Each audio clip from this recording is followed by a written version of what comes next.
पनवेल, नवी मुंबई, रायगड परिसरातील बातम्या पाहण्यासाठी आमच्या मी साक्षीदार या यूट्यूब चॅनलला सबस्क्राईब करा।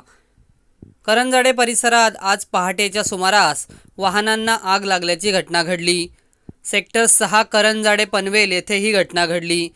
ही आग कशामुळे लागली हे समजू शकलेले नाही, मात्र या आगीत वाहनांचे मोठे नुकसान झाले आहे। सुदैवाने या आगीत कोणतीही जीवितहानी झालेली नाही। करंजाडे येथील एका सोसायटीतील लागलेल्या आगीत मोटरसायकल, स्कूटर आणि सायकल ही वाहने जळाली आहेत।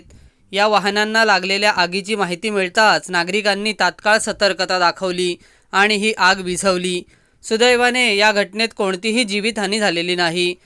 या आगीचे नेमके कारण स्पष्ट झालेले नाही, मात्र या आगीमुळे वाहनांचे नुकसान झाले।